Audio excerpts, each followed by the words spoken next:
my younger brother stole my company's technological idea, putting me at risk of being fired. When I confronted him, my parents turned around and blamed me, accusing me of slandering and wrongfully blaming him. But then my brother suddenly disappeared, without a trace, without a single word of goodbye. I'm Dylan, 35 years old, living in a small apartment in the suburbs of Seattle where it rains almost year-round. I'm a tech engineer, a job I love with all my heart, even though it keeps me up so late that my eyes turn red. I work for Nextlify, a startup in downtown Seattle where everyone dreams of creating something that will change the world. I'm not one to talk much about myself, but if I had to, I'd say I'm proud of pouring my heart and soul into every project, as if it were my entire life. The project I've been pouring my efforts into is an AI system called OptiCore. It sounds fancy, but the idea behind it is actually very relatable. I want to create a program that helps people find answers to their problems faster and more accurately. You've probably been in this situation before. You have a question, you Google it, and a ton of results pop up, but you don't know which one to trust. OptiCore will change that. It's like a wise friend who sifts through millions of pieces of information in the blink of an eye, picks out the most accurate answer, and hands it to you. For example, if you're wondering, how do I fix a leaky pipe? Or how do I invest in stocks as a beginner? OptiCore will give you a clear, reliable solution without beating around the bush. Sounds exciting, doesn't it? At my company, everyone has high hopes for OptiCore. My boss, Mike, once grabbed my shoulder in the meeting room and said, "Dylan, if you pull this off, our company will reach a whole new level." The pressure is heavy, but I don't mind. I love the feeling of my heart pounding when I solve a tough problem, when I see the program running smoothly on the screen. Some nights I sit alone in my apartment, with only the sound of my typing and the rain outside the window, but I feel happy. To me, OptiCore isn't just a job. It's a dream I've been nurturing. My apartment is small, cluttered, filled with tech books and a few chipped coffee mugs. On the shelf, there's an old family photo from when I was a kid, but I rarely look at it. I don't often visit my parents in Tacoma, not because I'm angry or anything, it's just we've grown distant. I have a younger brother, Kyle, 29 years old, 6 years younger than me. Kyle is the free-spirited type, loves partying, and is currently unemployed, living off our parents. We used to be close, but now we've each gone our own way. Kyle rarely calls, and I don't reach out either. Maybe deep down I've always known there's a gap between us that can't be bridged. One evening, it was a Friday night with the usual light drizzle falling. I was sitting in front of my computer, checking on OptiCore, a cold cup of coffee beside me. The sound of rain tapping against the window made me feel at peace. Suddenly, the doorbell rang, interrupting my train of thought. I looked up from the screen, frowning. Who could it be at this hour? It was nearly 10 o'clock, and I wasn't expecting anyone. I stood up, pulled a sweater over my head to ward off the chill, and shuffled toward the door. Peering through the peephole, I froze. Kyle, my younger brother, standing there, his hoodie soaked through, hands stuffed in his pockets, looking awkward. I opened the door, a mix of surprise and unease washing over me. "Kyle, what are you doing here?" I asked, my voice betraying how unfamiliar this felt. We rarely saw each other, let alone had unexpected visits like this. Kyle shrugged, flashing a forced smile. "Oh, just passing by, thought I'd drop in." "It's been a while, right?" His tone was casual, but there was something off, as if he was trying to hide something. I invited Kyle in, trying to act friendly despite the questions swirling in my mind. My small apartment suddenly felt cramped as he stepped inside, bringing with him the smell of rain and a faint whiff of cigarette smoke. Kyle glanced around, his eyes scanning the stacks of books, the computer, and then lingering on my glowing screen. "Still glued to your computer, huh, bro?" he asked, his tone half teasing, half mocking. I gave a faint smile and nodded. "Yeah, work stuff. Sit down, want something to drink? Coffee? Water?" Kyle shook his head and flopped onto the sofa, hands still in his pockets. We talked, but it wasn't anything deep. Kyle rambled on about his friends, Tacoma, and some parties he'd been to. I listened, nodding along, but my mind kept drifting back to Opticore. At one point, I got up to grab some water from the kitchen, leaving Kyle alone in the living room. When I returned, I saw him sitting at my computer, his fingers gliding over the keyboard. The screen was still on, displaying Opticore's interface. My heart skipped a beat, but I forced myself to stay calm. "What are you doing?" I asked, keeping my tone light, not wanting to sound suspicious. Kyle flinched, turned around, and smirked. "Oh, nothing, just curious. Your tech stuff looks pretty cool." He stood up, acting like it was no big deal, and quickly changed the subject to some random, meaningless story. I nodded, not pressing further, though a flicker of unease stirred inside me. Kyle was my brother, and despite our distance, I trusted him. Or at least I wanted to. We exchanged a few more words, and then Kyle stood up, saying he had to go. "Take care, bro," he said, clapping me on the shoulder before stepping out the door. I watched his figure disappear into the rainy night, a strange feeling lingering like a cold draft slipping through a crack. I returned to my desk and checked the computer. Everything seemed normal, no signs of anything unusual. I told myself I was being paranoid, that Kyle was just curious, nothing more. But deep down, a quiet sense of foreboding began to creep in. I didn't know it then, but that moment, when I left Kyle alone with Opticore, I had unknowingly opened the door to a storm that was about to hit. 3 days later, my world came crashing down. I was at Nexlify's office, sitting in my usual corner with a screen full of Opticore's code, when Mike, my boss, stormed in, his face taut like a tightly strung wire. "Dylan, meeting room. Now." His voice was cold, not the usual friendly tone. My heart pounded, a bad feeling rising within me.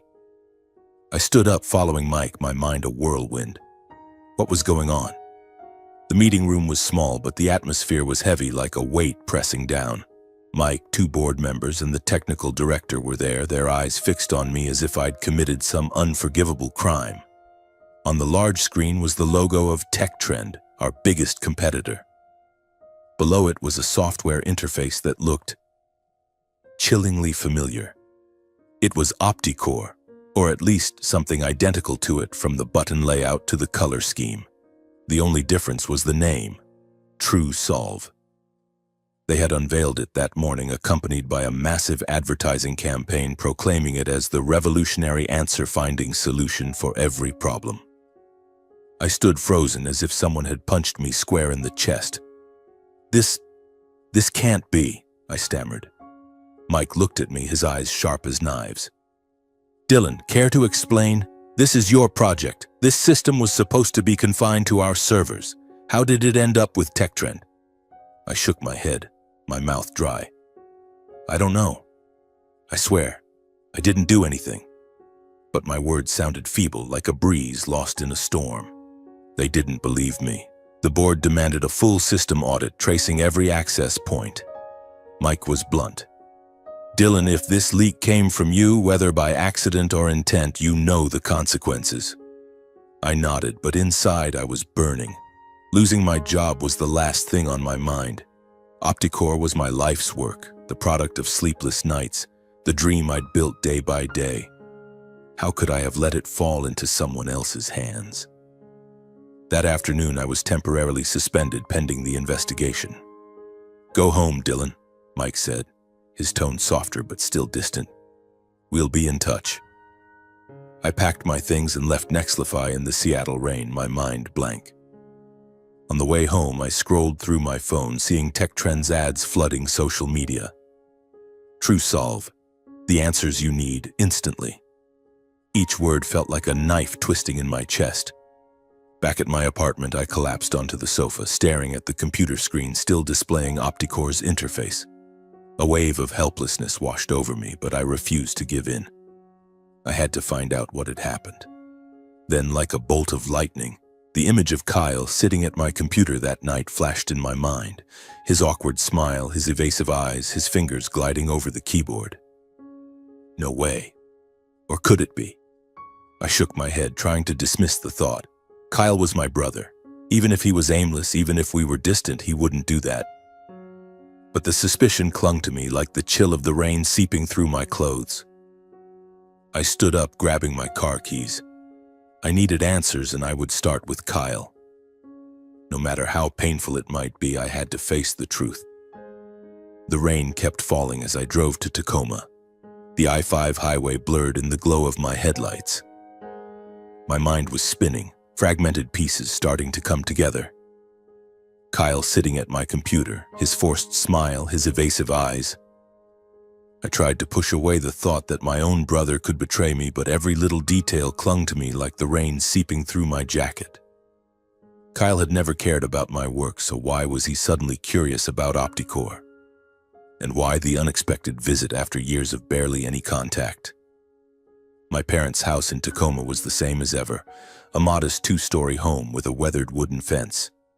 But what made me pause was a sleek black SUV parked in the front yard, gleaming under the streetlight. Kyle was unemployed, living off our parents.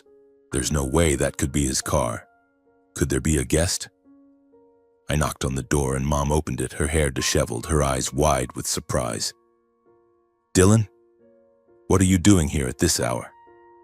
I forced a smile, exchanged a few pleasantries, then cut to the chase. I asked about the SUV parked outside. Mom sighed, her tone defensive. "Kyle said he borrowed money from a friend to buy it, to make job hunting easier." But Dad, sitting in his armchair, cut in. "Don't ask too many questions, Dylan. Kyle's trying his best. Don't make things harder for him."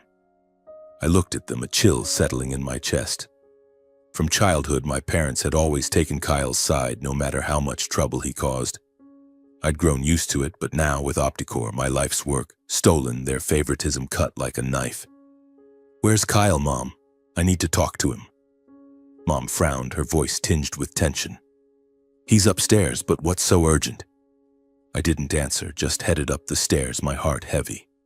Kyle was sprawled on his bed, phone in hand, earbuds blasting music. When he saw me, he sat up, smirking. Well, big bro's here to check on me. What's the hot news?" His tone was carefree, but I caught the unease in his eyes. I took a deep breath, trying to stay calm. "Kyle, when you came to my place, what did you do with my computer?" He shrugged, giving a mocking laugh.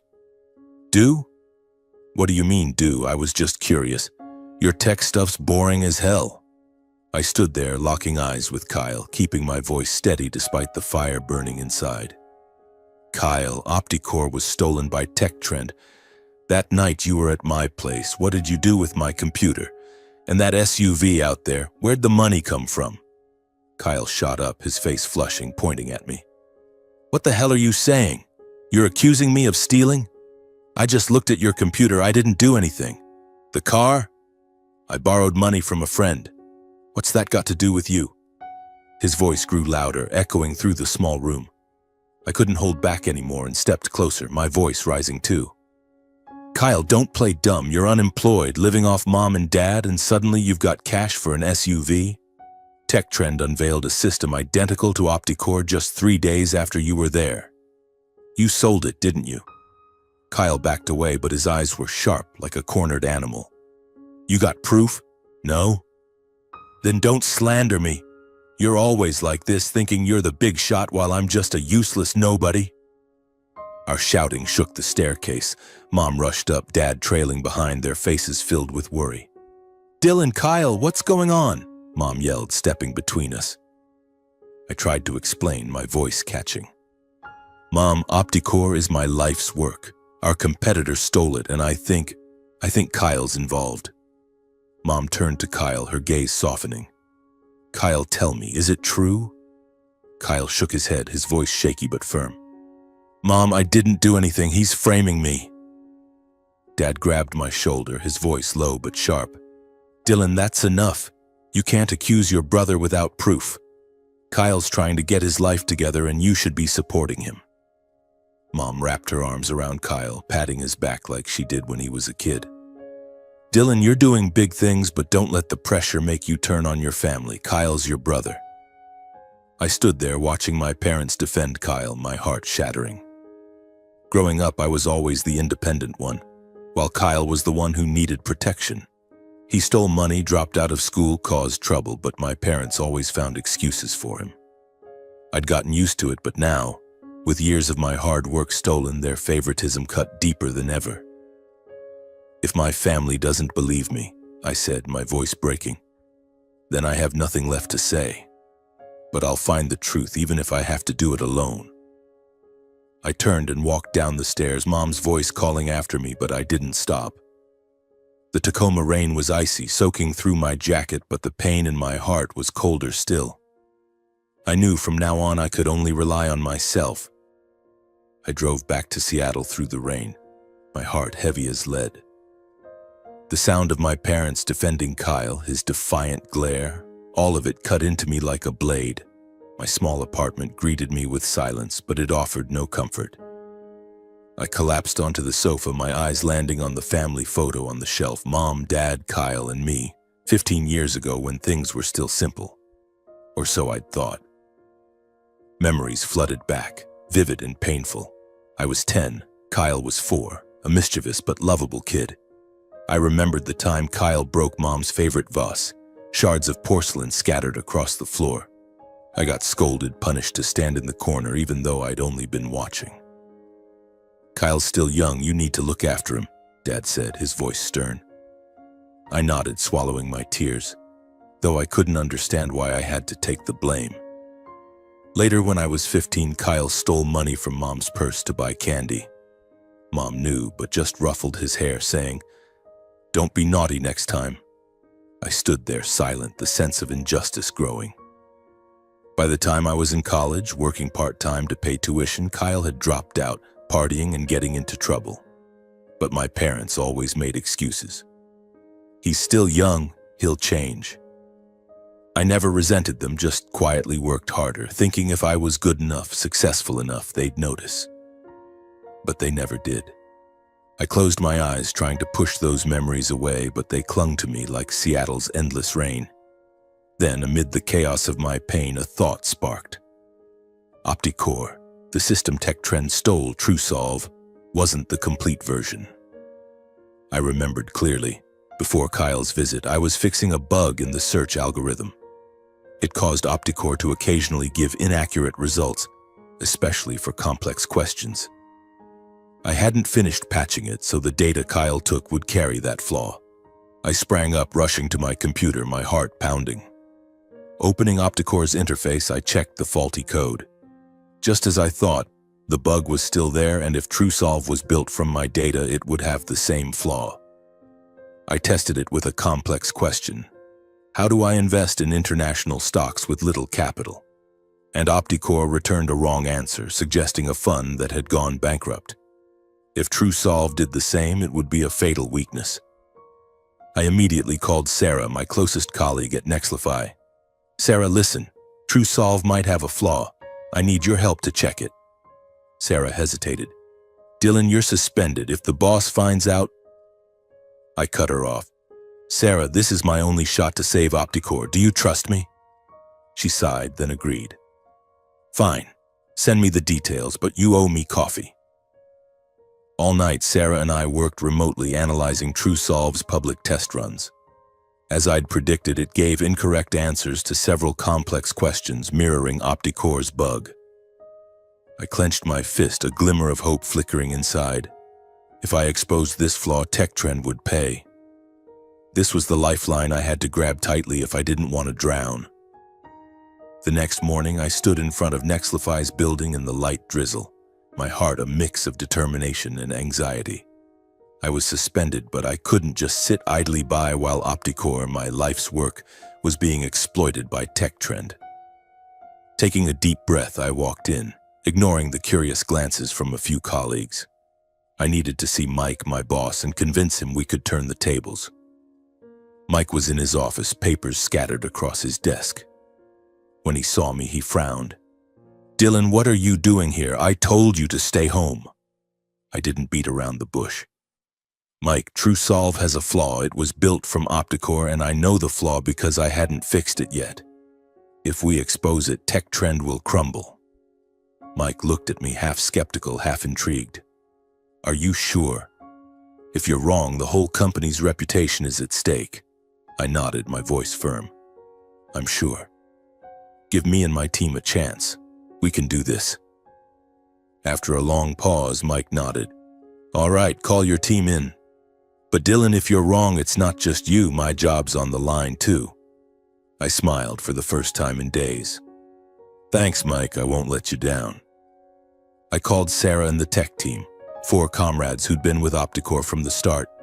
In the meeting room, I explained the flaw in detail. TrueSolve's search algorithm gave incorrect answers to complex questions, especially in finance and healthcare, due to a data processing error I hadn't yet fixed. We'll dig deeper, gather evidence, and go public, I said. Sarah nodded, her eyes lighting up. Tech Trend's been hyping TrueSolve like it's divine. If we drop this bombshell, they won't know what hit them. All day we worked relentlessly. Sarah ran hundreds of complex questions through TrueSolve, documenting the inaccurate responses. I and 2 other engineers analyzed the stolen codebase, confirming it matched Opticore down to the smallest details, including the flaw. By evening, we had a detailed report. TrueSolve not only gave wrong answers, but also made dangerous recommendations, like suggesting investment in bankrupt companies or incorrect medication dosages for hypothetical patients. I pitched a PR plan to Mike. Tech Trends spent millions marketing TrueSolve. If we expose the flaw now, the press will pounce. They'll lose all credibility. Mike agreed and contacted Nexlify's media team. Just 2 days later, we held a press conference. I stood before the crowd, my voice trembling but steady. Tech Trends' TrueSolve is unsafe. It gives wrong answers, putting users at risk. Here's the proof. Sarah presented the examples, and the press erupted with questions like a storm. After the press conference, the news spread like wildfire, and Tech Trend collapsed like a sandcastle before the waves. Their stock plummeted, customers turned away, and the media dug in relentlessly. Nexlify seized the opportunity, announcing that Opticore would soon launch with a perfected, error-free version. I was called back, not just to resume the project, but to take on the role of development team lead. Mike clapped me on the shoulder in the meeting room, a rare smile on his face. Dylan, you saved the company, now finish it. A major contract with the Silicon Valley tech conglomerate came through the following week, and my name was hailed as Nexlify's hero. But the joy was bittersweet. One evening, as I was reviewing code in my apartment, my phone buzzed. It was Mom, her voice trembling on the verge of tears. Dylan, Kyle's gone missing. Some men in black suits came to the house asking about Tech Trend. They threatened us, said Kyle owes them a huge debt. I sat frozen, my grip tightening on the phone. Mom, who are they? What's going on? Mom choked back sobs. They said Kyle sold some information but messed up their plans. Now they're after him. Dylan, why did you drag your brother into this? My heart felt like it was being crushed. I knew Kyle had sold Opticore to Tech Trend, but I hadn't realized he was entangled with something deeper, possibly with dangerous people. Mom, I didn't drag Kyle into anything, I said, my voice firm but pained. If Kyle chose that path, that's on him. Dad cut in, his voice angry through the speakerphone. Dylan, you've ruined this family. You went public with this, and now Kyle's on the run while we live in fear. I took a deep breath, trying to stay calm. Dad, Mom, I was protecting my work. Kyle betrayed me, not the other way around. If you want to blame someone, blame the one who did wrong. I hung up, my heart heavy. The image of Kyle, the little kid who used to follow me around the yard crying when bullies picked on him, flashed in my mind, but I no longer saw that brother. Kyle had chosen his path, and now he had to face the consequences. I heard from Sarah that Tech Trend was conducting an internal investigation, hunting for the source of the leak. Kyle most likely was hiding somewhere, living in fear. Part of me felt a pang of pity, but a larger part was resolute. I couldn't keep carrying the weight of someone else's mistakes. My parents didn't call again, but I knew they were still being threatened. Once Mom texted a brief message. Dylan, help Kyle, he's your brother. I read it, then deleted it. For the first time, I felt no guilt. Growing up, I was always the forgotten child, the one who had to stand on his own. Now, I chose myself. In the weeks that followed, my life slowly found its rhythm, but it wasn't the same. Nexlify became the center of attention thanks to TechTrend's scandal. Opticore was completed swiftly, and when it launched, it exceeded all expectations. Companies from Seattle to New York lined up to partner with us, calling Opticore the Google of accurate answers. I was promoted, leading a new team, and for the first time, I felt my efforts were truly recognized. At the company's celebratory party, Mike raised a glass with me, laughing heartily. "Dylan, you're a star. Don't let anyone tell you otherwise." I smiled back, but there was still an emptiness in my heart that couldn't be filled. My small apartment was tidier now, but the family photo had been tucked away in a drawer. I no longer wanted to look at it. News of Kyle came in short, sporadic messages from Mom. He was still on the run, possibly in a distant city, living in the shadows of those hunting him. Mom said Kyle called once, his voice panicked, but he wouldn't say where he was.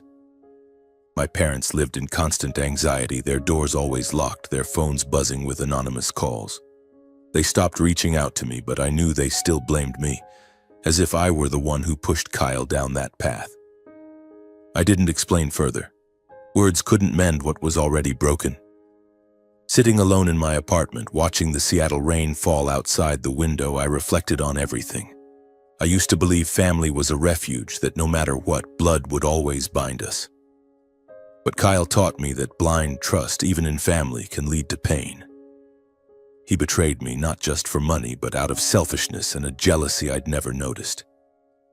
My parents, with their biased love, had unwittingly enabled Kyle's mistakes and the rift between us. But I also learned something greater.